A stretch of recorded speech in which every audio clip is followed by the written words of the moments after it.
Ubajara Farm is located in northeast Brazil, 3 degrees south of the equator.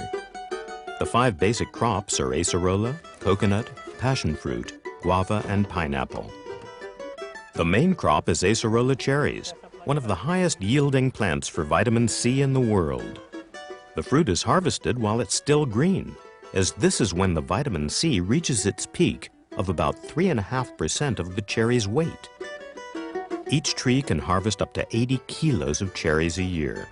The farm has around 188 hectares of acerola, which produces over 3 million kilos of fruit a year.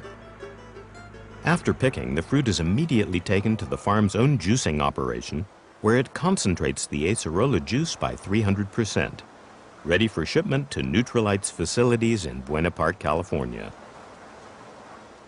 Richard Charity is Nutrilite's farm development manager.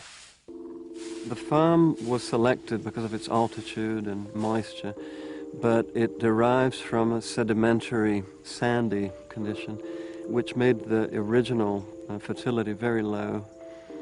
Perhaps our biggest challenge on the farm was to bring this almost inert soil into a living condition that we could reach a new sustainability level in terms of life in the soil. To get the best out of our soil, first of all, is to build it with proper nutrition and the right set of microorganisms. You need a lot of life. We estimate about maybe 8 tons of live bacteria, funguses, and organic matter per hectare.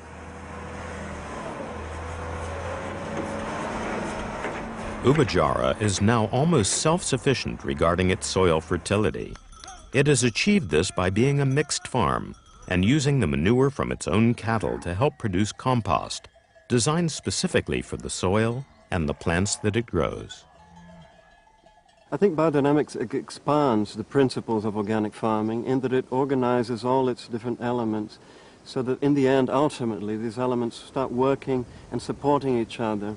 And then we create a sort of an organism with its own life.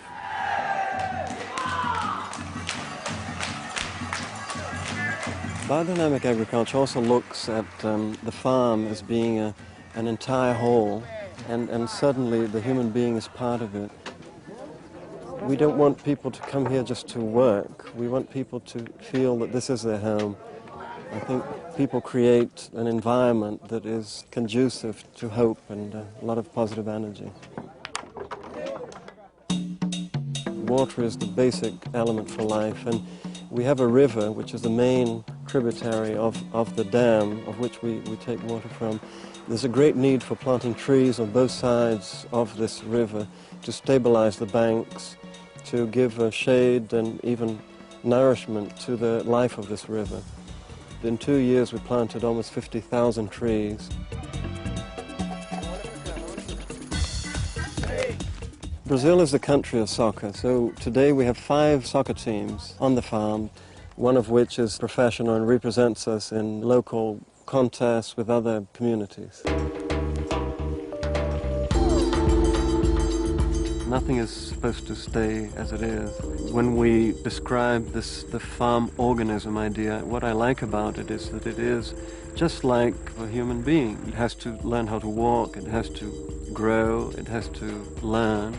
In the same way, a farm is born in a sense that you start creating the diversified elements, and then slowly you integrate these elements so that they start really performing as organs within this farm, and that each organ has a specific function, and they all work together to make this farm self-supporting, self-regulating. The vision for Nutrilite farming practices is to continue going beyond organic principles, to become truly biodynamic in all our activities, to create an example that will lead to the development of responsible, sustainable farming that positively benefits our world through both its produce and its system of operation.